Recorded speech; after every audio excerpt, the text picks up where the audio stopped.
Hello guys, welcome to another video in my channel. अभी हम जिस मैच के बारे में बात करने वाले हैं वो है आज रात को होने जाने वाला वाइटलिटी ब्लास्ट का मैच, जो कि होने जा रहा है बर्मिंघम बियर्स और नॉटिंघमशायर के बीच में। तो ये मैच जो है होने जा रहा है एजबास्टन बर्मिंघम पे, जो कि वारविकशायर का घर है। इसके पहले हमने जो पहला वाला मैच है जो 7 बजे होने जा रहा है इंडियन टाइम के हिसाब से, उस मैच का भी एनालिसिस वीडियो अपलोड करके रखा हुआ है। अगर आपने वो नहीं देखा होगा तो देख लीजिएगा। आज टाइमिंग थोड़ी सी अलग है और ये लेट है, तो ये जब वीडियो अपलोड हो रहा होगा तब भी आराम से आपके पास 3.5-4 घंटे तो रह ही जाएंगे जब तक आप ये वीडियो देख लें। तो देख लीजिएगा ये मैच का वीडियो भी। वारविकशायर का लास्ट मैच जो था डरहम के अगेंस्ट में, वो मैच हमने कवर करा था जो कल था, और बहुत बढ़िया गया था हमारे लिए। वारविकशायर ने उस मैच में जीत दर्ज भी करा था। नॉटिंघमशायर को अपने पहले मैच में हार का सामना करना पड़ा था। बॉलिंग से भी वो कुछ खास नहीं कर पाए थे, और बैटिंग में एक दो प्लेयर को छोड़ के वो कुछ भी रेजिस्टेंस नहीं दिखा पाए थे, और बहुत ही वन साइडेडली उनको मैच हारना पड़ा था। तो देखते हैं कि इस मैच में कौन सी टीम अच्छा कर पाती है। नॉटिंघमशायर कमबैक करती है या वारविकशायर जीत का सिलसिला बरकरार रखती है। वेदर की बात करें तो यहाँ पे कोई दिक्कत वाली बात नहीं है। मैंने ये पहले वाले मैच की वीडियो के दौरान भी बताया था, वेदर यहाँ पे सही है और सेमी ग्राउंड पे होने जा रहा है, तो ज़्यादा कोई प्रॉब्लम वहाँ पे नहीं होनी चाहिए। इसके पहले हम आगे बढ़ें, मैं एक ऐप के बारे में आपको बताना चाहूँगा जिसका लिंक डिस्क्रिप्शन बॉक्स में आपको मिल जाएगा। वो है 11 चैलेंजर्स। यहाँ पे काफ़ी सारे ऑफर्स फिलहाल के लिए चल रहे हैं। आपको 2 मिनट बाद भी टीम आप एडिट कर सकते हो। डेडलाइन के बाद काफ़ी सारे ऐप्स में जो आप नहीं कर सकते, तो इसका फ़ायदा आपको मिल सकता है। सिंगल वर्सेस सिंगल ऑप्शन भी यहाँ पर है, जहाँ पर एक प्लेयर लेके आप खेल सकते हैं। सेकंड इनिंग्स का ऑप्शन भी यहाँ पर आपको मिल जाएगा, जो काफ़ी सारे ऐप्स में अभी भी नहीं है। और गिव अवेज वगैरह तो होते ही रहते हैं। जीएसटी भी यहाँ पर आपको फ्री मिल जाता है जब आप पहला डिपॉजिट करते हैं। तो काफ़ी सारे ऑफर्स हैं। जब तक ये चीज़ें चल रही हैं तब तक इसका फ़ायदा उठा लीजिए, आप ही का फ़ायदा होगा। और स्पेशली अगर आप लो इन्वेस्टर हैं तब तो आपके लिए ज़्यादा ही फ़ायदा होगा। यहाँ पे बड़े इन्वेस्टर्स के लिए भी तो है ही, वो तो हर जगह भी होता है, लेकिन छोटे इन्वेस्टर्स के लिए भी यहाँ पर फ़ायदा है। तो इसे आपको आप ट्राई कर सकते हैं। इसका लिंक आपको डिस्क्रिप्शन बॉक्स में मिल जाएगा। अभी हम ग्राउंड के बारे में बात स्टार्ट करें अगर रिकॉर्ड्स में, पहले हम कुछ रिकॉर्ड्स देख लेते हैं कि हिस्ट्री क्या कह रहा है, उसके बाद हम जाएंगे आगे बात करेंगे। तो हिस्ट्री में पहले हम बात करते हैं कि होम टीम का इस ग्राउंड पे रिकॉर्ड कैसा है। अगर आप देखेंगे तो बहुत खास नहीं रहे हैं वारविकशायर की तरफ से होम रिकॉर्ड, मतलब उतना एडवांटेज भी उनको नहीं मिला है। ये वाला होगा। पिछले सीज़न में 8 मैच उन्होंने खेले हैं, 5 जीत और 3 हार, तो ठीक ठाक रहा है। और उसके पहले वाले सीज़न में जो 8 मैचेस उनको खेलने मिले थे, 4-4 वहाँ पे रह रहा है। आपने नोटिस करी होगी इसके पहले जो टीम्स के हमने मैचेस और करे थे उनको 7 मैचेस खेलने मिल रहे थे, लेकिन वारविकशायर को 8 मैच खेलने मिल रहा है। उसका रीज़न ये है कि वो most of the time top 4 में ख़त्म करते हैं, ठीक है, जिसके वजह से उनको एक्स्ट्रा मैच खेलने मिलता है नॉकआउट स्टेजेस में। और जैसे मैंने पहले भी बता के रखा हुआ है कि अगर आपको नहीं पता है, वैसे तो पता होना चाहिए आपको, कि इस टूर्नामेंट में नॉकआउट के सारे मैचेस ही होते हैं एजबास्टन में। मतलब सेमीफाइनल फाइनल से, सॉरी क्वार्टर फाइनल नहीं, सेमीफाइनल फाइनल। तो अगर ये सेमीफाइनल फाइनल तक पहुंच गए, मतलब फाइनल डे तक पहुंच गए, तब उनको एक्स्ट्रा मैच एनीवेज मिल गया। और क्योंकि अगर ये टॉप 4 तक ख़त्म कर पाते हैं, 1-2 स्थान पे रहते हैं पहले, 1-2 स्थान पे, तो क्वार्टर फाइनल भी इनको अपने घर पे खेलने का मौका मिलता है। इसीलिए इनको 8 मैचेस खेलने मिल रहे हैं लास्ट 2 सीज़नों से। और इनकी टीम इतनी स्ट्रांग होती है और जनरली लॉकआउट में पहुंच जाती है और एक्स्ट्रा मैच अपने घर पे खेल लेते हैं। लेकिन डोमिनेशन नहीं है, ऑब्वियसली ज़्यादा मैचेस वो जीते ही हैं अभी भी, लेकिन ऐसा कोई डोमिनेशन वाली बात यहाँ पे नहीं है। पिछले सीज़न में फिर भी उन्होंने ज़्यादा मैच जीते थे, उसके पहले वाले सीज़न में मामला बराबर का था। हेड टू हेड की बात करें तो ये फिक्सचर काफ़ी कम्पिटिटिव है। वाइट बॉल क्रिकेट में ये दोनों ही टीमें काफ़ी कम्पिटिटिव टीम मानी जाती है और दोनों ही टीमें नॉकआउट स्टेजेस में आती जाती रहती है। पिछले सीज़न में भी ये दोनों टीमें नॉकआउट में पहुंची थी। नॉटिंघमशायर सेकेंड लास्ट सीज़न में फाइनल्स डे तक भी पहुंचे थे। वारविकशायर हालांकि फाइनल्स डे तक नहीं पहुंच पाए हैं, लेकिन टॉप 4 तक तो वो पहुंच ही जाते हैं। हालांकि वारविकशायर यहाँ पे 3-2 से अभी भी आगे चल रहे हैं। पिछले सीज़न की टेबल अगर आप देखेंगे तो वारविकशायर ने पहले स्थान पे ख़त्म किया था अपने ग्रुप में, और नॉटिंघमशायर ने चौथे स्थान पर ख़त्म किया था, और दोनों ही टीम क्वार्टर फाइनल तक पहुंची थी। पिछले सीज़न की इंडिविजुअल परफॉर्मर्स की बात करें तो आपको ये लिस्ट देखने मिल जाएगा। वारविकशायर का लास्ट मैच हमने कवर किया था, तो ये जो 3 बैटिंग के नाम हैं, इनका तो नाम आपने लास्ट मैच में भी देख रखा होगा एनालिसिस के दौरान। लेकिन ये नाम जो है, ऊपर वाले 3 नाम, वो नॉटिंघमशायर की तरफ से है, जहाँ पर आपको क्लार्क, मोर्स और हेल्स दिख जाते हैं। अगर आप नोटिस करेंगे, ये 145 दिख दिया, ये 14 होगा, ठीक है। अगर आप नोटिस करोगे तो बहुत ज़्यादा किसी ने कुछ किया नहीं है, ठीक है। और टॉप 3 के बाहर खास कुछ है नहीं। अगर आप कंपैरिजन करोगे, देखो यहाँ पे 481, 447, 345, यहाँ पे हाईएस्ट स्कोरर जो है वो उनसे तो कम ही है, टॉप दोनों से कम है। उसके बाद यहाँ पे जो 371 रन बनाने वाले प्लेयर हैं, ये आते थे 5 से 6 नंबर पर, और ये दोनों हैं ओपनर। तो समझ रहे हो, ओपनर और उसके बाद 6 नंबर का बैट्समैन, बीच में किसी का परफॉर्मेंस है ही नहीं। अगर आप यहाँ पे देखोगे तो ये दोनों ओपनर्स रहे हैं, येट्स कभी कभी या डेविस कभी कभी नीचे भी आ जाते थे, हेन चौथे नंबर तक आते थे। तो ये चीज़ें हैं कि इनकी मिडिल ऑर्डर से परफॉर्मेंस तो है, नॉटिंघमशायर की तरफ से मिडिल ऑर्डर से परफॉर्मेंस नहीं आई है, इसीलिए वो नॉकआउट स्टेज तक तो पहुंचे थे लेकिन उससे आगे नहीं बढ़ पाए हैं। ये पिछले सीजन में हमने देखा है, बहुत सारे एक्सपीरियंस्ड नामों को उनको छोड़ना भी पड़ा है, जिनमें से जेक बॉल है, शमित पटेल है जो मिडिल ऑर्डर में आते थे, इनमें से कहीं, इन प्लेयर्स में से कहीं पे बीच में वो नहीं खेल रहे हैं। तो वो चीज़ें अभी देखना पड़ेगा कि जो नए प्लेयर्स को उन्होंने अभी ट्राई करना शुरू किया है उनके साथ वो कितनी दूर तक जा पाते हैं। लास्ट मैच में तो वो चीज़ वो नहीं कर पाए थे और जिसकी वजह से उनको हारना भी पड़ा था काफ़ी वन साइडेडली। देखना पड़ेगा कि इस सीज़न में वो क्या कर पाते हैं। ये बैट्समैनों के परफॉर्मेंस रहे हैं। और अगर बॉलरों में से बात करें तो बॉलिंग में भी खास कुछ नहीं है। हालांकि पिछले सीजन में शाहीन शाह अफरीदी खेल रहे थे इनकी टीम में, उन्होंने बहुत विकेट्स निकाले थे, बैटिंग से भी थोड़े बहुत कंट्रीब्यूशन उनके थे जैसे कि वो करते भी हैं, लेकिन वो अवेलेबल नहीं है। और बाकी कैल्विन हैरिसन है, इनके बारे में बहुत सारी बातें करनी है। फिलहाल के लिए इनका सिलेक्शन परसेंटेज उतना हाई नहीं है, लेकिन आगे जब हम इनके बारे में बात करना शुरू करेंगे आपको बहुत सारी चीज़ें देखने मिलेंगी। तो इनके खाते में विकेट्स रहे हैं और ये स्ट्राइक रेट भी ठीक ठाक मेंटेन किए कर रखे थे इन्होंने। बाकी डैन मॉसली, ब्रिग्स और हेनरी ब्रूक्स अभी नहीं खेलते हैं, वैसे तो ये अभी मिडिल सिक्स की टीम में जा चुके हैं। हेनरी ब्रूक्स अगर खेलते तो इन्होंने बहुत तंग करके रखा हुआ था एलेक्स हेल्स को, लेकिन अभी ये नहीं खेल रहे हैं तो बात ज़्यादा नहीं करते हैं। बाकी मॉसली और ब्रिग्स ये तो लास्ट मैच में भी खेले थे और विकेट्स की लिस्ट में भी थे। अभी बात करते हैं जब ये दोनों टीमें आमने सामने हुई हैं आखिरी 5 मैचेस में तो हमें क्या क्या मिल रहा है। आपने अभी तक जितने भी मैचेस के एनालिसिस वीडियो देखे होंगे ब्लास्ट के, आपने देखा होगा कि हमने उतना ज़्यादा समराइज़ वो नहीं कर पाते थे हम, क्योंकि मैं बार बार बोलता हूँ कि यहाँ पे टीम्स बदलते रहते हैं, लेकिन इन दोनों टीम्स में कुछ ऐसे प्लेयर्स हैं जो काफ़ी लंबे टाइम से खेल रहे हैं, कम से कम 4-5 सीजन तक तो एक टीम में है, एक रोल पे है, सबसे बड़ी बात, ठीक है, चाहे वो बैट्समैन हो, बॉलर्स उतने नहीं लेकिन बैट्समैनों के आपके ऐसे मिल जाएंगे। तो इसकी वजह से हमारे पास रिकॉर्ड्स हैं इस मैच में, इसकी वजह से आपको ये इस मैच के वीडियो एनालिसिस का फॉर्मेट भी अलग दिख रहा है और आगे हम टेबल भी बना पाएंगे क्योंकि उतने इन्फॉर्मेशन हमारे पास अवेलेबल होंगे। ठीक है, मैं समझा देता हूँ मैं क्या कहना चाहता हूँ। फिलहाल के लिए मैचेस देखते हैं। तो अगर हम आखिरी 5 मैचों की बात करें तो पहला मैच था ये 2021 का, ये बर्मिंघम मतलब आज का मैच जहाँ पे होने जा रहा है वहाँ पे ही हुआ था। नॉटिंघमशायर ने बना था 177, ठीक ठाक सा स्कोर है, बहुत ज़्यादा भी नहीं और बहुत कम डेफिनेटली नहीं। हेल्स के स्टार्ट थे बेन डकट के साथ, लिंटॉट इस नाम को नोटिस करना, ठीक है। बाकी रोड्स अवेलेबल नहीं है, ब्रिग्स का 1 विकेट। बर्मिंघम से यहाँ पे 63 पर निपट गई थी, सिर्फ 63, जिसको लीड किया था हैरिसन ने, 4 विकेट उन्होंने निकाले थे सेकंड इनिंग्स बॉलिंग करके। बाकी येट्स इनको भी नोटिस करना, और बहुत बड़े मार्जिन से नॉटिंघमशायर ने यहाँ पे जीत हासिल कर लिया था। उसके बाद ये 8 ओवर का मैच हो गया था, इतना रिलीवेंट तो नहीं है, लेकिन हैरिसन यहाँ पे भी चल रहे थे, लिंटॉट यहाँ पे भी विकेट उन्होंने निकाले, हेल्स ने यहाँ पे रन बनाए, डकेट अवेलेबल नहीं है और मोर्स के कुछ रन थे। मोर्स जनरली चेस बेहतर करते हैं लेकिन अभी इनका रोल बदल चुका है, बैटिंग पे बहुत बहुत पहले नीचे आते थे और चेसिंग में अच्छा रिकॉर्ड होता था, लेकिन अभी थोड़ा ऊपर आना शुरू कर दिया है इन्होंने, तो देखना पड़ेगा क्या करते हैं वहाँ पे। लिंटॉट और स्टोन के यहाँ पे विकेट्स रहे हैं और बर्मिंघम ने यहाँ पे एक शॉर्टर मैच में क्लोज मार्जिन से जीत हासिल कर लिया।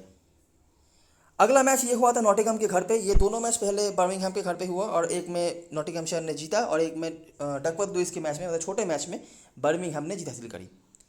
यहाँ पे बर्मिंघम ने पहले बल्लेबाजी करी और विशाल स्कोर खड़ा किया, जिसको लीड करने वाले प्लेयर थे हेन, होसे और येट्स।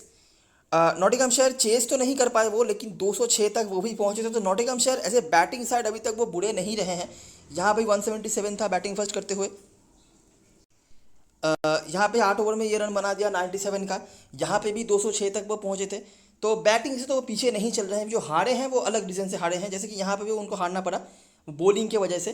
क्लार्क, मोर्स दोनों ही मैच में चेस करते हुए रन बनाए मोर्स ने, लेकिन लिंटॉट का नाम आपको यहाँ पे भी दिख रहा है। बाकी स्टोन, ब्रिग्स, माइल्स इन्होंने परफॉर्म करा था। स्टोन अवेलेबल नहीं है लेकिन ब्रिग्स और माइल्स स्क्वाड में है। माइल्स स्क्वाड में तो है लेकिन मोस्टली खेलेंगे नहीं।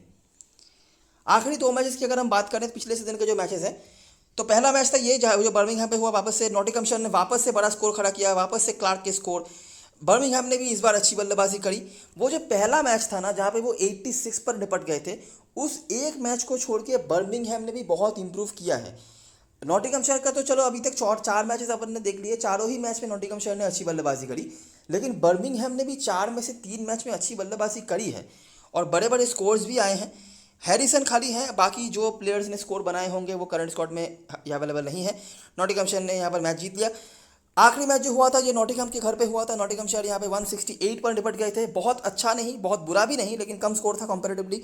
फिर से आपको मोर्स की यहाँ पे स्कोर देखने मिल जाते हैं, इस बार बैटिंग फर्स्ट में, जैसे मैंने पहले ही बताया।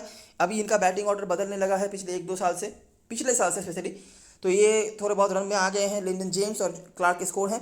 लिंटॉट नोटिस करो यहाँ पे, और बर्मिंघम यहाँ पे 172 पर उन्होंने चेस कर लिया, जहाँ पे येट्स, बेथेल और लिंटॉट के बैटिंग परफॉर्मेंसेस थे। ये वाले इनिंग्स पे भी जो बॉलर्स थे वो अवेलेबल नहीं है। शमीत पटेल, जेक बॉल ने बहुत विकेट्स निकाले थे इस फिक्चर में, लेकिन वो भी अवेलेबल नहीं है। मेरे ख्याल से वो समरसेट में जा चुके हैं। और शमीत पटेल तो आज का जो पहला मैच हमने कवर किया था डर्बी का, वहाँ पे हमें दिखे थे। तो ये कुछ चीज़ें हैं, कुछ प्लेयर्स यहाँ पे आपको कॉमन दिख रहे हैं, लेकिन वो प्लेयर्स की तरफ जाने से पहले मैं कुछ चीज़ें और आपको दिखाना चाहता हूँ, ठीक है। देखो, किसी भी तरीके से ये फिक्सचर लो स्कोरिंग तो बिल्कुल भी नहीं है, मिड रेंज भी आप नहीं कहोगे, क्योंकि 200 के पार बन चुके हैं और चेजिंग टीम ने भी 200 के पार बना के काफ़ी क्लोज तक वो मैच लेके गए हैं, ठीक है। जैसे कि सेकंड लास्ट मैच में 214 और 203 हमें देखने मिला, थर्ड लास्ट मैच में 261 और 206 देखने मिला। तो लो स्कोरिंग तो बिल्कुल भी नहीं है। एक ही इनिंग्स आप जिसको बैटिंग कोलैप्स कह सकते हो वो ये था, लेकिन इसके बाद से दोनों ही टीमों ने बैटिंग ठीक ठाक करी है। लेकिन एक और चीज़ जो नोटिस करने वाली है कि अगर आप विकेट के कॉलम्स में नोटिस रखोगे, देखो पहले मैच पे 177 बने, लेकिन 9 विकेट्स भी गिरे। इधर तो चलो छोड़ ही दो, बॉलर डोमिनेशन था। यहाँ पे 8 ओवर में गिरे 5 विकेट, इधर भी 8 ओवर में 5 विकेट, यहाँ पे सिर्फ 2 विकेट गिरा, छोड़ दो, यहाँ पे 10 विकेट। तो 3 मैचेस के 6 इनिंग्स में 5 बार ऐसा हुआ है जहाँ पर काफ़ी सारे विकेट्स हमने गिरते हुए देखे हैं। बॉलर्स का भी परफॉर्मेंस आया है। यहाँ पे एक बार 3 विकेट खाली गिरे थे, 9 विकेट नहीं तो यहाँ पे 10 विकेट, 8 विकेट। तो देखो आप नोटिस करो कि भले ही रन्स बन रहे हैं तो बैट्समैन तो आपको रखने पड़ रहे हैं, वो तो बताने की ज़रूरत नहीं है, लेकिन विकेट्स भी यहाँ पे गिर रहा है। और आखिरी 5 में 2 ही बार, 5 मैचेस के 10 इनिंग्स में समझ लो 2 ही बार ऐसा हुआ है जहाँ पे विकेट्स बहुत कम गिरे हैं। एक ये वाला मैच था जहाँ पे नॉटिंघमशायर ने 214 रन बनाया था 3 विकेट खो के, और एक ये वाला मैच था, ये दोनों ही नॉटिंघम के घर पे हुआ था वैसे, 261 बनाया था सिर्फ 2 विकेट खो के, बराबर। बाकी बॉलर्स का भी परफॉर्मेंस है। मतलब क्या है कि आपको बैट्समैन तो सही रखने ही है, लेकिन बॉलर्स को भी आप यहाँ पे इग्नोर नहीं कर सकते। ये वो वाला मैच नहीं है कि 200 रन बने 2-3 विकेट खोकर, वो आप शायद उम्मीद नहीं रखो। स्पेशली अगर हम बर्मिंघम वाले मैचेस में फोकस रखें जहाँ पे आज का मैच होने जा रहा है, तो हमें क्या देखने मिलता है। पहला मैच ये था, नॉटिंघम ने बनाया 177, करंट स्क्वाड मेंबर्स में से हेल्स, लिंटॉट 3 विकेट उन्होंने निकाले थे, ब्रिग्स का 1, और यहाँ पे येट्स, कैल्विन हैरिसन। और यहाँ पे बॉलर्स का यहाँ पे दबदबा रहा है दोनों ही इनिंग्स में, रन चाहे कितने भी बने हो। एक इनिंग्स में 3 विकेट लेने वाले 2 प्लेयर्स हमें दिखे हैं पहले इनिंग्स में, और दूसरे इनिंग्स में 4 विकेट लेने वाले प्लेयर दिखे हैं, और मोस्ट प्रोबेबली यही हाईएस्ट फैंटेसी पॉइंट स्कोरर भी थे। आराम से इन्होंने 150 के आसपास पॉइंट दिए होंगे। 4 विकेट मतलब 100 पॉइंट इधर समझ लो, बोनस कुछ मिलेगा, इकोनॉमी अच्छा था, मेडन दिया था, तो बैटिंग भी शायद कड़ी होगी, 9 विकेट गिरे हैं जब, तो 150 के आसपास पॉइंट्स इन्होंने दिए होंगे। तो बॉलिंग परफॉर्मेंस यहाँ पर डोमिनेट कर रहा था। अगर हम इस वाले मैच में देखेंगे जो बर्मिंघम का दूसरा मैच है, यहाँ पे 98 रन तो बने थे, लेकिन 5 विकेट भी गिरे थे, जहाँ पर हैडिसन थे। लिंटॉट 2 विकेट इन्होंने निकाले, मतलब 50+ पॉइंट आराम से। बाकी हेल्स और मोर्स के यहाँ पे परफॉर्मेंस देखने मिल जाते हैं, और बेंजामिन जो करंट स्क्वाड में अवेलेबल है। दोनों मैच हमने देखे हैं अभी तक एजबास्टन के, एक में नॉटिंघम ने जीत हासिल करा, एक में बर्मिंघम ने जीत हासिल करा। और कुछ जो काउंट परफॉर्मेंस हमें दिख रहे हैं उनमें से लिंटॉट, हैरिसन और हेल्स, ये 3 नाम हमें दिख रहे हैं। हेल्स का इस फिक्चर में उतना अच्छा रिकॉर्ड नहीं है, हम जब आगे समराइज करवाएंगे तब आपको का नाम दिखने मिलेगा नहीं। लेकिन बर्मिंघम में जो 3 मैचेस हुए हैं आखिरी 5 में, उन तीनों में से 2 बार उनके रन हमें देखने मिले हैं। जिस प्लेयर का नाम आपको इन दोनों मैच में देखने नहीं मिला है इन कंपैरिजन नॉटिंघम के दोनों ओपनर्स में से, एलेक्स हेल्स और जो क्लार्क ओपनिंग करते हैं, पता ही होगा आपको, वो है जो क्लार्क। लेकिन इस ग्राउंड के बाहर जो क्लार्क ने बहुत धमाका मचाया है। देखो ये पहला मैच जो था इस ग्राउंड के बाहर 86, ये आज के मैच में ज़रूरी तो नहीं है लेकिन दिखा देता हूँ मैं। अच्छा, अगला मैच जो है ये भी हुआ था बर्मिंघम पे, हालांकि यहाँ पे भी क्लार्क ने बहुत बड़ा टोटल खड़ा किया था और मोइन अली के विकेट से। बाकी यहाँ पे जिन बैट्समैनों ने रन बनाए होंगे बर्मिंघम की तरफ से वो अवेलेबल नहीं है, और हैरिसन का खाली 2 विकेट था, नॉटिंघमशायर ने मैच जीत लिया था। तो कुछ जो कॉमन नाम है उनमें से हैरिसन हमें एक दिख रहे हैं बर्मिंघम की तरफ से, माफ करना नॉटिंघम की तरफ से। लिंटॉट ने 2 मैच खेले थे, परफॉर्म उन्होंने करा था। एलेक्स हेल्स के 2 मैच में 30+ के आसपास रन थे, और जो क्लार्क ने एक ही मैच में रन बनाया, लेकिन वो बहुत बड़ा टोटल था, ठीक है। और अगर आपने नोटिस करी होगी कि तीनों ही मैच में बैटिंग फर्स्ट टीम यहाँ पे जीती है। जो बर्मिंघम के मैचेस हुए हैं, अगर हम आखिरी 5 मैचों को कंसीडर करें, यहाँ पे भी चेस नहीं हुआ, 177 पे बहुत पहले रुक गई गाड़ी चेसिंग टीम की। यहाँ पे भी चेस नहीं हुआ, 1 रन से मैच जीत गई टीम। और यहाँ पे भी चेस नहीं हुआ, जहाँ पे 203 तक पहुँचे थे वो, लेकिन चेस नहीं कर पाए। और एक और कॉमन बात यह है कि सिर्फ बैटिंग टीम चेस नहीं कर पाई है, यही नहीं, जो बॉलिंग कर रही है दूसरे इनिंग्स में बॉलिंग करने वाली टीम, उन्होंने ज़्यादा विकेट भी निकाला है कंपैरेटिवली।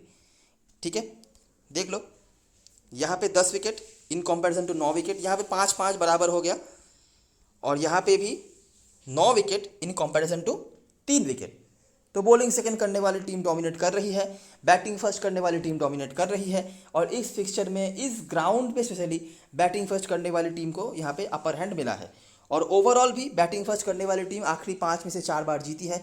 तो आज अगर टॉस होता है तब आपको पता है कि अगर आप ट्रेंड फॉलो कर रहे हो और मैच भी ट्रेंड फॉलो कर रहा है तो आपको किस टीम के सपोर्ट में थोड़ा ज़्यादा झुकना है। ठीक है। अच्छा, एक और जो चीज़ मैं बताना भूल गया, यहाँ पे मैंने मिस कर दिया है, यहाँ पे हेन का स्कोर आएगा। ठीक है, वही एक प्लेयर हैं जो करंट स्क्वाड में अवेलेबल हैं।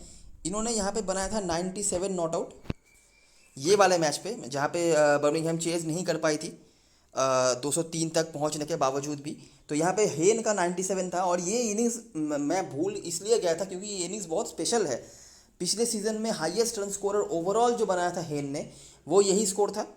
मतलब 100 भी लगाया था, लेकिन इस ग्राउंड पे ओवरऑल जिन्होंने हाई स्कोर बनाया था वो यही स्कोर था। और आगे भी जब हम बातें करेंगे इस ग्राउंड पे और हेड टू हेड के रिकॉर्ड्स के बारे में, तब भी आपको ये इनिंग्स देखने मिल जाएगा बहुत बार। ठीक है, तो अभी के लिए पकड़ के चलो, ये 97 रन इन्होंने बनाया था यहाँ पे। लेकिन बाकी यहाँ पे हमें कोई ज़्यादा कॉमन नाम मिल नहीं रहे हैं, तो यही कुछ चीज़ें हैं। और हेन 100 भी लगा चुके थे उसके पहले ही, जो कि नॉटिंघम के घर पे था। लेकिन यहाँ पे बर्मिंघम के घर पे एजबास्टन में ये हाईएस्ट स्कोर था रिसेंट टाइम्स में अगेंस्ट नॉटिंघम इनका। ठीक है। अच्छा, तो ये हो गई बात है। बर्मिंघम वाले मैचेस को हमने ज़्यादा फोकस में रखा, कैसे कैसे चीज़ें चल रही हैं, टॉस के ऊपर क्या इफेक्ट आ सकता है, क्या मैच चल रहा है, क्या सिर्फ आपको बैट्समैन रखना है या सिर्फ बॉलर्स रखना है या क्या करना है, वो हमने दिखा दिया। और कुछ नाम को भी हमने नोटिस कर लिया है। ठीक है, आगे देखते हैं। अगर हम समराइज़ करवाने आ जाएँ तो हेड टू हेड में बैटिंग से हमें 4 नाम मिलेंगे। जो क्लार्क, एक आपने नाम देखा, उन्होंने बहुत बड़े बड़े स्कोर खड़ा किए हैं। 2 जो उन्होंने 50+ का बनाया है स्कोर, 80+ तक वो लेके गए हैं। एलेक्स हेल्स का उतना अच्छा नहीं है, लेकिन जो 3 मैचेस उन्होंने खेले हैं उनसे 2 बार उन्होंने रन बनाए हैं। उन 2 टाइम्स में जो क्लार्क ने रन नहीं बनाया था और वो ज़्यादा स्कोर नहीं था, लेकिन इनके स्कोर बहुत ज़्यादा गए हैं। नॉट आउट भी रहे हैं, टॉप ऑर्डर में बैटिंग कर रहे हैं, ओपनिंग कर रहे हैं, नॉट आउट रह रहे हैं, तो बड़ी बात है। टॉम मोर्स के भी अच्छे हैं, और आपने देखा इन्होंने ये नॉट आउट भी रहते हैं, इसीलिए इनका औसत इतना ज़्यादा दिख रहा है। यहाँ से 2 नाम जो आपको मिलेंगे वो हैं येट्स और हेन। हेन 100 भी लगा चुके हैं और एक 50+ का स्कोर भी है, जो मैंने अभी बताया 97 का वो था। बाकी येट्स का भी यहाँ पे ठीक ठाक सा रहा है और 2 50+ के स्कोर इनके भी हैं। इनको बीच में कुछ मैचेस में मौका नहीं मिला, लेकिन इन्होंने जब भी खेला है रिसेंट टाइम्स में, टॉप ऑर्डर में उनको बैटिंग अगर मिल जाती है, इवन मिडिल ऑर्डर तक भी मिल जाती है, लोअर मिडिल ऑर्डर में ना मिले तो इन्होंने रन बनाया है। कम से कम 20-25 तक तो रन उन्होंने बनाया ही है, जो जहाँ पे वो 50 नहीं भी बना पाए होंगे। वैसे तो 3 में से 2 बार 50 है इनके खाते में, लेकिन जब वो 50 नहीं भी बना पाए होंगे तब भी उन्होंने स्कोर बनाया है। ठीक है, हेन काफ़ी बढ़िया परफॉर्मेंस इनका रहा है। और ये इनका एवरेज जो है ये 53 नहीं होगा, हमारे एडिटर साहब ने थोड़ा गलत कर दिया। ये नॉट आउट रहे हैं 3 बार। ठीक है, तो इनका औसत 214 का ही है। आपने जहाँ भी मैंने बताया जो 203 वाला मैच था, जो लास्ट मैच था बर्मिंघम के घर पे, वहाँ पे वो 97 पे नॉट आउट थे। उसके पहले भी आपने देखा होगा ये वाला मैच, यहाँ पे 112 पर वो नॉट आउट थे। उसके पहले भी वो एक बार 0 रन पे या 1 रन पे नॉट आउट थे। वो बस एक ही बार आउट हुए थे आखिरी 5 में, जो 4 मैचेस उन्होंने खेले हैं, एक ही बार वो आउट हुए थे। वो आउट हुए थे 0 रन पे। वो उनको आउट किया था शमित पटेल ने। अभी शमित पटेल अवेलेबल है नहीं, और 0 रन पे आउट हुए थे, मतलब उन्होंने स्टार्ट भी नहीं लिया था, पहले ही बॉल में मेरे ख्याल से आउट हो चुके थे। मतलब सैम हेन ने जब भी स्टार्ट लिया है उन्होंने लंबा खेला है, और बहुत लंबा खेला है। ठीक है, सिंपल सी बात है। जो 2 बार उनको स्टार्ट नहीं मिला वो नॉट आउट रह गए, एक बार, और एक बार 0 पे आउट हो गए। लेकिन जब भी उन्होंने स्टार्ट लिया है तो उन्होंने 97 नॉट आउट, और ये आप देख सकते हैं 112 नॉट आउट का परफॉर्म करके रखा है। बॉलिंग पे बात करें तो कैल्विन हैरिसन और लिंटॉट, ये 2 लेग स्पिनर्स बहुत इंपॉर्टेंट होने वाले हैं आज के मैच में। अभी मेरे को पता नहीं कि हो सकता है विकेट लेस जाए, 4 ओवर में 40 रन देके जाए, लेकिन रिकॉर्ड्स इनके काफ़ी अच्छे हैं। और हैरिसन का जो अभी तक मेरे ख्याल से कैरियर बेस्ट परफॉर्मेंस भी है वो इसी टीम के अगेंस्ट में है। लिंटॉट ज़्यादा मैच इन्होंने खेले हैं और ज़्यादा विकेट भी ऑब्वियसली उन्होंने निकाला है, और स्ट्राइक रेट दोनों का ही काफ़ी अच्छा है। और आगे जब हम एजबस्टन के ग्राउंड के बारे में बात करेंगे ना, आपको और भी पता चलेगा। आपको याद होगा, अगर आपने पहले वाले मैच के एनालिसिस वीडियो देखा है तो वहाँ पे भी हमने ये पॉइंट बात करी थी कि लेग स्पिनर्स यहाँ पे चलते हैं, और वो हुआ भी था। यहाँ पे भी वो आपको चीज़ समझ में आ रहा होगा काफ़ी हद तक। अभी ग्राउंड के परफॉर्मर्स के बारे में बात करते हैं, तो यहाँ पे भी वो दो नाम आपको कॉमन मिलेंगे, लेकिन यहाँ पे भी हेन और भी बेहतर दिख रहे हैं। अच्छा, ये लास्ट सीज़न के ही परफॉर्मेंस है, मैं उसके पहले नहीं जा रहा, ठीक है, मुझे जाने की ज़रूरत नहीं पड़ी क्योंकि नाम काफ़ी हद तक रिपीट होंगे। अब लास्ट सीज़न का ही देख लो, लास्ट सीज़न में 8 में से 7 मैच इन्होंने खेले थे, जो 8 मैच बर्मिंघम ने खेला था उनमें से 7 मैच इन्होंने खेले थे। तो यहाँ पे भी आपको बहुत बढ़िया दिख रहा होगा हेन का परफॉर्मेंस, और 91 के ऊपर औसत, ठीक है, 4 और अर्धशतक हैं 7 में से, तो हमेशा तो नहीं चले हैं, लेकिन इन्होंने काफ़ी बढ़िया परफॉर्मेंस करा है। येट्स का भी ठीक ठाक है, लेकिन थोड़ा कम हो जाता है इस ग्राउंड पे इनका। 24 का औसत उतना अच्छा नहीं है, लेकिन ये कभी कभी बॉलिंग करते हैं। और उसके बाद एलेक्स डेविस का भी है। एलेक्स डेविस उतना खास नहीं रहे हैं अगर कंपैरिजन करा जाए तो। उनका एक बार वो नॉट आउट भी रह चुके हैं, तब जाके ये औसत है, नहीं तो और कम दिखता। लेकिन ये कीपिंग करते हैं और टॉप ऑर्डर में भी आते हैं, तो इसलिए इनको देखना पड़ता है कीपरों में से। बॉलिंग पे मोस्टली अभी तक इनका नाम हमने नहीं देखा है। ये पिछले सीज़न में भी ये ब्रेकआउट था, उसके पहले भी वो खेले थे एक सीज़न, लेकिन ब्रेकआउट पिछले सीज़न में इन्होंने किया था और बहुत बढ़िया बॉलिंग कराई थी इन्होंने। मुझे इनकी बॉलिंग से उतना उम्मीद नहीं था, मुझे लगा था बैटिंग से ज़्यादा वो करेंगे और बॉलिंग भी थोड़ी बहुत कर लेंगे, लेकिन बॉलिंग पे बहुत बढ़िया परफॉर्मेंस था। 8 मैच 15 विकेट, स्ट्राइक रेट भी बढ़िया, और बंचेस में भी इन्होंने 1-2 बार विकेट निकाल के रखा हुआ था इस ग्राउंड पे, तो इफेक्टिव रहे हैं। अभी हम बात करेंगे इस ग्राउंड के बारे में और देखते हैं कि इस ग्राउंड पे मैचेस कैसे कैसे चले हैं। तो यह है पहला मैच बर्मिंघम बनाम डर्बीशायर के बीच में। बर्मिंघम ने यहाँ पे बनाया था 203 रन, जो अच्छा स्कोर था, ठीक है, जो कम स्कोर तो आप कभी भी नहीं कहेंगे। अब जो नामों को हमने वहाँ पे समराइज़ करवाया, देखो उनमें से ही हैं डेविस, येट्स, और औसत भी उसी के आसपास, हमने 27-24 का औसत देखा था, उसी के आसपास स्कोर बनाया है। हेन वही 79 नॉट आउट, मौसली और वोक्स तो नहीं खेल रहे हैं। स्पिनर के 3, पेसर्स के 4, और ये उस टीम के स्पिनर की बात हो रही है जिनके पास तो उतने अच्छे स्पिनर्स है भी नहीं, लेकिन फिर भी उन्होंने 3 विकेट निकाले। डर्बीशायर ने हालांकि यहाँ पे चेस कर लिया था। यहाँ पे मोस्टली के विकेट से ब्रिक्स, माइल्स और मोइन अली अवेलेबल नहीं है, माइल्स खिलाए नहीं जा रहे हैं, और यहाँ पे एक हाई स्कोरिंग एनकाउंटर में डर्बीशायर ने जीत हासिल कर लिया। अगला मैच यहाँ पे 137 बनाया था बर्मिंघमशायर ने, ठीक है। ये एक ऐसी टीम है ना जिनके ऊपर आप ज़्यादा दाव नहीं खेल सकते। ये बहुत इनकन्सिस्टेंट टीम है, जिस दिन खेलेगी उस दिन 200 के पार भी पहुंचा देगी, और जिस दिन नहीं चलेंगे, आपने देखा पहले हेड टू हेड वाला क्या मैच था, 69 पर निपट गए थे, तो ऐसा कुछ हो सकता है। तो हेन और डेविस के यहाँ पे भी स्कोर थे, लेकिन स्पिनर्स ने यहाँ पे डोमिनेट करा। नॉर्थन टशा के पास कुछ अच्छे लेग स्पिनर्स रहे हैं, जॉश कॉब रहे हैं पास सीजन में, हेल्ड्रिच रहे हैं, तो उन्होंने यहाँ पे काम करा। नॉर्थन टशा भी हालांकि बैटिंग से कुछ खास नहीं कर पाए। मौसली में आपने देखा अभी तक बढ़िया परफॉर्मेंस चल रहा है, यहाँ पे भी देखो 26 रन 1 विकेट, इधर बैटिंग से कंट्रीब्यूशन नहीं, लेकिन 3 विकेट निकाल दिए। बाकी मोइन अली, ब्रिग्स, मैक्सवेल सारे के सारे स्पिनर्स हैं, तो स्पिनर का रोल समझ रहे हो ना। और हसन अली ने यहाँ परफॉर्म करा। एक चीज़ नोटिस करो कि जब भी स्पिनर्स ने अभी तक दोनों मैच हमने देखे हैं, ठीक है, दोनों ही मैच में एक ट्रांजिशनल चेंज हम देख सकते हैं कि जिस मैच में स्पिनर ने डोमिनेट करा वहाँ पे रनों का जो मात्रा है, रनों की जो गति है, जो परिमाण है, वो कितना कम है। देखो यहाँ पे 3 विकेट स्पिनर, पेसर्स को 4, तो रन बन गया 203। इधर 2 विकेट 3 विकेट ही मिले स्पिनर को, रन बन गया 207। इधर 6 विकेट मिले स्पिनर को, रन बन गया 137, ऑल विकेट डाउन। इधर कितने मिले, 8 विकेट मिले स्पिनर को 9 में से, रन बन गया 107। तो स्पिनर्स का रोल कितना आ रहा है, समझ रहे हो ना। अच्छा, उसके बाद देखते हैं यहाँ पे बर्मिंघम और वोस्टरशायर के बीच में मैच हुआ। फिर से वही नाम, येट्स, डेविस, मोस्ली, बेंजामिन को बैटिंग मिला। यहाँ पे बीच में हेन नहीं चले, पेसर स्पिनर बराबर। फिर से देखो स्पिनर के विकेट्स कम, रन ज़्यादा। 175 फॉर 9, फिर से मोस्टली ब्रिक्स, दोनों ने मिलकर 5 विकेट निकाले 4 में से। रन कंपैरेटिवली कम ही बना अगर 200 के हम कंपैरिजन में आ जाए तो, लेकिन फिर भी ठीक ठाक का स्कोर था। स्पिनर उतने भी डोमिनेटेड नहीं दिखाए, लेकिन मोस्टली यहाँ पे बहुत कंसिस्टेंट दिख रहे हैं। बैटिंग से कुछ करे ना करे, बॉलिंग से तो कंसिस्टेंट उनके खाते में विकेट्स आए हैं। लास्ट 2 मैचेस की बात करें तो पहला मैच में यहाँ पे बर्मिंघम 141 पर निपट गई। फिर से देखो spinner domination, run come. 133 for 9, लिंटॉट और मोस्टली थे, और भी कोई बॉलर्स रहे होंगे जो करंट स्कोर में अवेलेबल नहीं है, लेकिन मोस्टली नोटिस कर रहे हो ना, येट्स के यहाँ पे स्कोर थे। लास्ट मैच जो हुआ था बर्मिंघम बनाम एसेक्स के बीच में, ये क्वार्टर फाइनल का मैच था, 167। फिर से हेन का स्कोर। हेन देखो बीच में 2 मैच चले भी नहीं है, तो ऐसा भी हो सकता है, हर मैच तो कोई ना चले, लेकिन उनके जब चले हैं तो स्कोर देखो 79 नॉट आउट, 35 इधर नहीं चले, इधर भी नहीं चले, और जब चले 51। पेसर का 5 विकेट और स्पिनर के 2। और यहाँ पे फिर से लिंटॉट और मॉसली की यहाँ पे परफॉर्मेंस था और एसेक्स ने बहुत मुश्किल से जीत हासिल कर लिया। तो एक तो नाम हमें बहुत कंसिस्टेंटली मिल रहा है, जो उनका नाम हमने हेड टू हेड से डिस्कवर नहीं किया था, वो है डैन मॉसली। 5 मैच उन्होंने खेले हैं, जो पिछले अगर जो 5 मैच हम यहाँ पर देख सकते हैं, हर मैच में उनके खाते में विकेट है, और 2 बार उन्होंने 3 या उससे ज़्यादा विकेट निकाल के रखा हुआ है, बाकी 1-2 तो है ही, और बाकी बैटिंग से भी वो कंट्रीब्यूट कर देते हैं। और बैटिंग से डेविस के नाम हमने थोड़े बहुत देखे हैं, ज़्यादा तो नहीं है लेकिन थोड़ा थोड़ा कंट्रीब्यूशन है। येट्स का भी थोड़ा थोड़ा है। हेन चले नहीं हैं लेकिन जब चले हैं टीम के हाईएस्ट स्कोरर बने हैं। और एक फैक्टर बहुत ज़्यादा यहाँ पे हमें काम आता हुआ दिख रहा है, स्पिनर अगर चल गए तो रन करेंगे कम, स्पिनर ने अगर डोमिनेट नहीं किया तो रन यहाँ पे बन सकते हैं। और ये उसी तरीके के बॉलर्स हैं जिस तरीके के बॉलर्स को हमने हेड टू हेड में भी डोमिनेट करते हुए देखा है।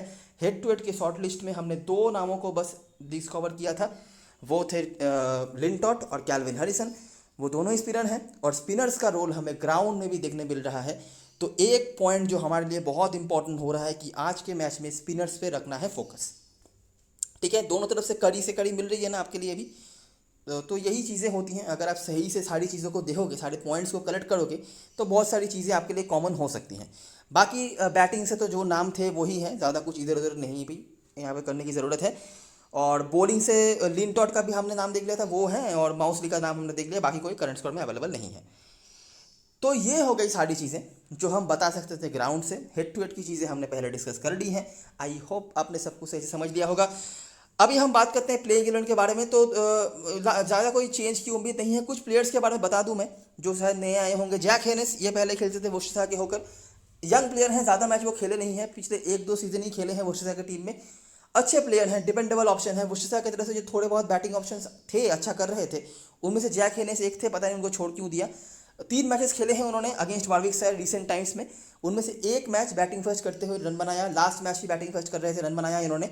देखने लायक ऑप्शन डेफिनेटली है। जो क्लार्क ने रन बनाया था लास्ट मैच में, वो अभी कैप्टनसी भी कर रहे हैं और हेड टू हेड रिकॉर्ड तो आपने देख ही लिया।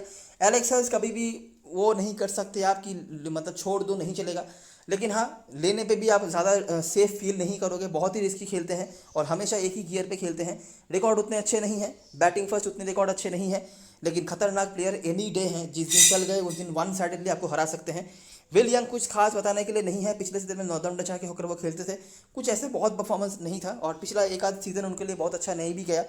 हालांकि डिपेंडेबल बैटिंग ऑप्शन है, अगर 1-2 विकेट जल्दी गिर जाते हैं इन पर भरोसा कर सकती है टीम।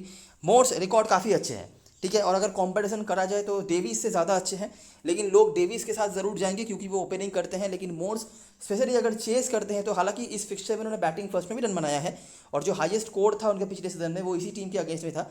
तो देखा जा सकता है दोनों ही कीपर को, मोर्स के परफॉर्मेंस अच्छे रहे हैं, हालांकि थोड़ा नीचे बैटिंग आएंगे।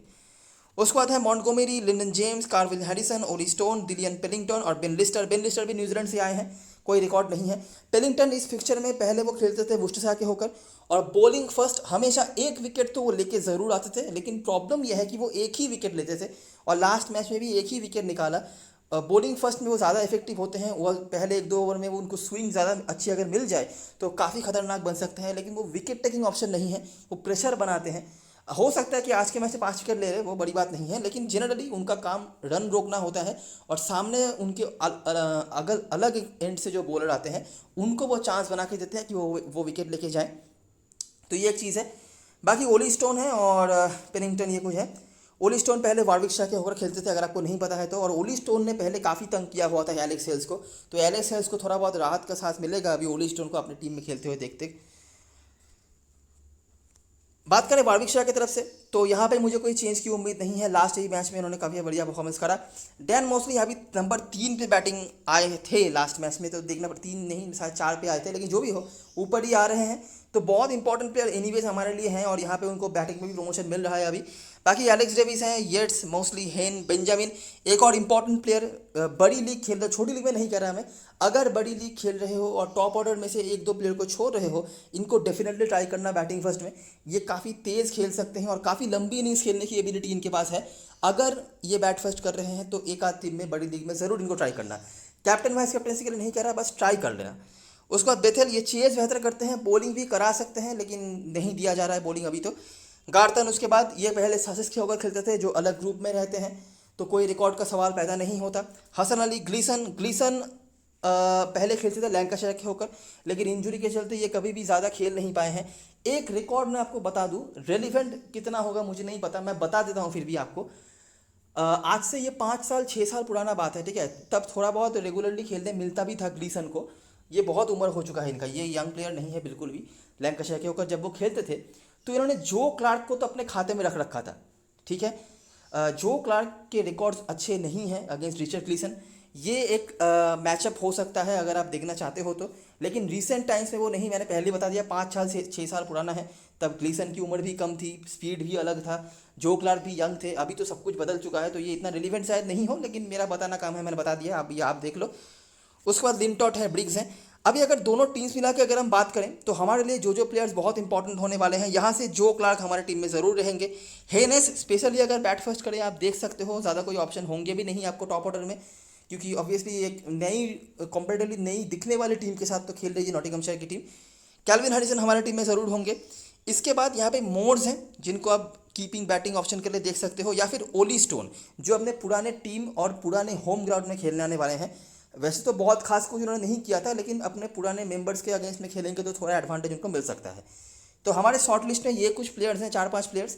इसके साथ आप जिनको ऐड कर सकते हो वो है हेल्स, मॉन्टगोमेरी जो दूसरे स्पिनर ऑप्शन है, और हमने देख लिया फिंगर स्पिनर्स ने भी यहाँ पे कितने विकेट्स निकाले थे, राइट आर्म ऑर्थोडॉक्स बॉलिंग भी कराएंगे। और बेन लिस्टर, इन्होंने सुपर स्मैश में काफ़ी बढ़िया बॉलिंग कराई थी, स्पेशली बॉलिंग सेकंड में भी अच्छा कर सकते हैं, बॉलिंग फर्स्ट में भी अच्छा कर सकते हैं। डेफिनेटली इनको देख लेना, ये ऑकलैंड के होकर बहुत बढ़िया बॉलिंग करा रहे थे सुपर स्मैश में। लेकिन सुपर स्मैश अलग है, वो तो है बात, लेकिन हाँ वो एक मोमेंटम अगर आप देखना चाहते हो तो इनकी तरफ देख सकते हो। यहाँ पे अगर हम बात करें वार्विकशायर की तरफ से, तो जो प्लेयर्स हमारे टीम में ज़रूर रहेंगे वो है मौसली, हेन, यहाँ से लिंटॉट। ये 3 तो हमारे टीम में रह गए। इसके बाद इन दोनों में से कम एक को ले लेना अपने कोर पे, ठीक है। अगर स्पेस बचे तो दोनों को भी ले सकते हो।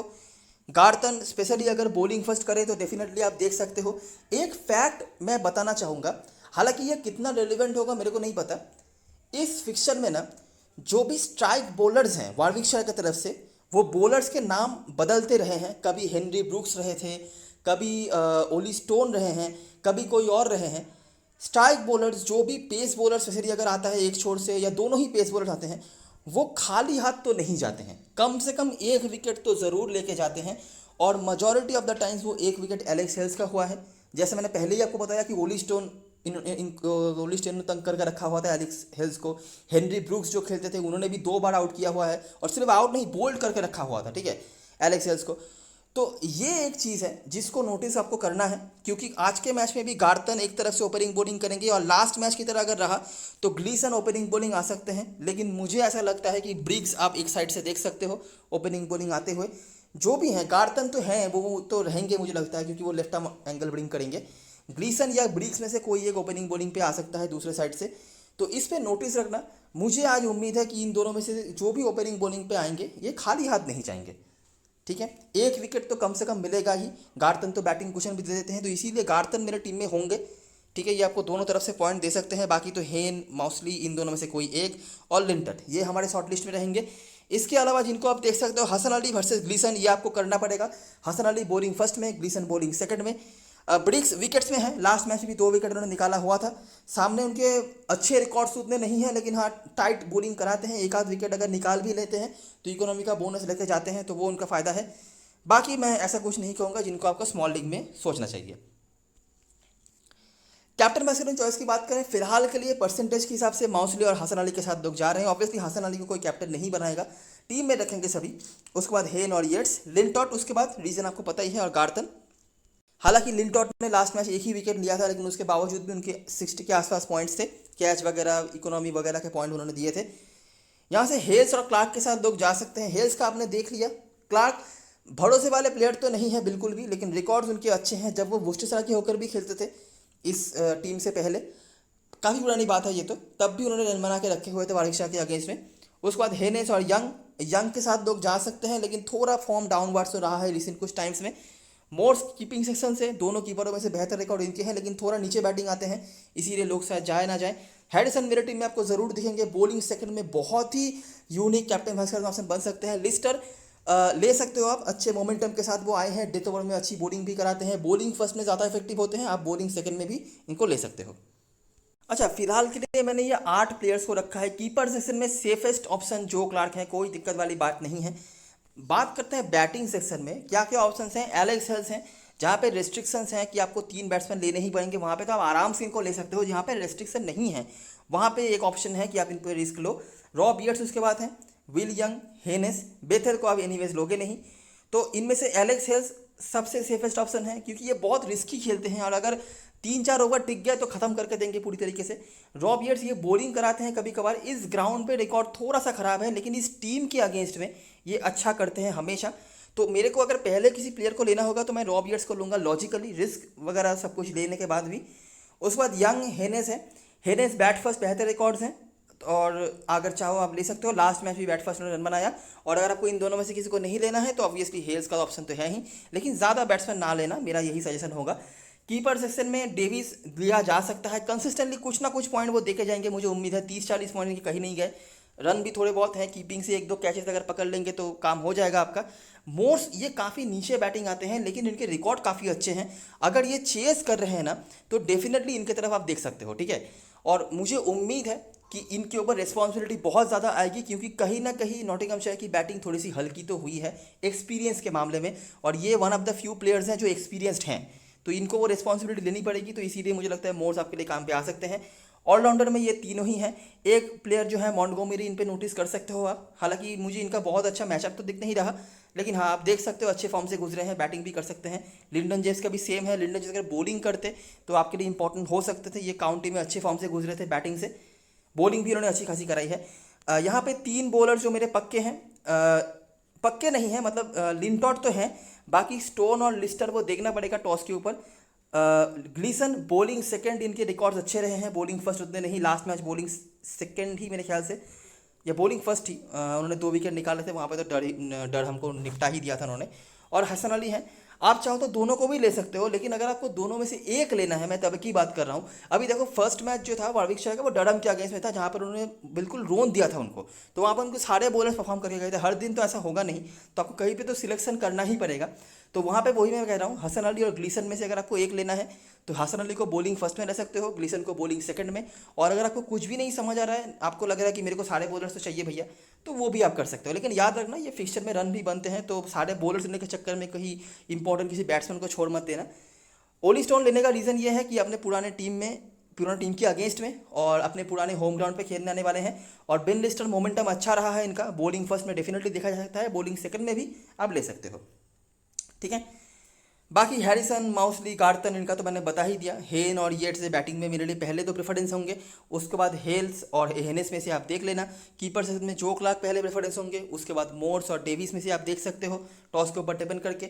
बॉलरों में से लिंटॉट मस्ट हैव है, चाहे वो 4 ओवर में 400 रन भी देके जाए, 400 तो नहीं मतलब इलॉजिकल है ये बात, 4 ओवर में 40 रन भी देके जाए तब भी मुझे फ़र्क नहीं पड़ता, मेरे टीम में होंगे। लिस्टर, ओली स्टोन के जगह पे आप सेफ रहने के लिए हसन अली, ग्लीसन दोनों को ले सकते हो, या फिर वो टॉस के ऊपर डिपेंड करके आप सिलेक्शन कर सकते हो। कैप्टन वाइस कैप्टन चॉइस की बात करें तो मेरे लिए लॉजिकली 2 बेस्ट ऑप्शन तो यही है, माउसली और हेन। रीज़न आपको पता है, लिंटॉट भी ट्राइबल ऑप्शन है, लेकिन लिंटॉट थोड़ी सी इनकन्सिस्टेंट है, लेकिन ये दोनों बहुत अच्छे रहे हैं। अभी हेन बैट्समैन है, कभी कभी रन नहीं भी बना सकते हैं और उनका 30 रन भी कम पड़ सकता है, बाकी अगर सेफेस्ट ऑप्शंस कोई होंगे और उन्होंने पॉइंट दे दिया तो। लेकिन मेरे लिए लॉजिकल यही है, और उसके बाद लिंटॉट और हैरिसन यहाँ से नॉटिंघमशायर की तरफ से अगर मुझे देखना है तो। और जो क्लार्क इनकन्सिस्टेंट ज़रूर होंगे, लेकिन ये कैप्टन है तो उम्मीद कर सकते हैं कि थोड़ा संभल के खेलेंगे। लास्ट मैच भी अच्छा स्टार्ट लिया था इन्होंने, तो ये कुछ ऑप्शंस हैं जिनको मैं देख सकता हूँ कि स्मॉल लीग में कैप्टनसी, वाइस कैप्टनसी के लिए। बड़ी लीग में जिन प्लेयर्स के ऊपर ट्राई कर सकते हो आप, कीपर में से मैंने बता दिया मोर्स, ठीक है। बैट्समैनों में से यहाँ पे कुछ ऐसा खास नहीं है बैट्समैनों में से करने लायक। यहाँ से ऑलराउंडरों में से मॉन्टगोमेरी और Lyndon James, specially Lyndon James ये बैटिंग से आपको कंट्रीब्यूट कर सकते हैं। इन प्लेयर्स के ऊपर आप ट्राई कर लेना, बड़ी लीग में करना चाहते हो तो, छोटी लीग में नहीं। तो ये रही सारी चीज़ें और सारी एनालिसिस। अगर आपको वीडियो पसंद आई हो तो लाइक ज़रूर करना, सब्सक्राइब करना चैनल को, टेलीग्राम चैनल पे ज़रूर ज्वाइन हो जाना, क्योंकि लास्ट मोमेंट पे सारी अपडेट्स वहीं पे आने वाली हैं। तब तक के लिए best luck for this match and good bye for now.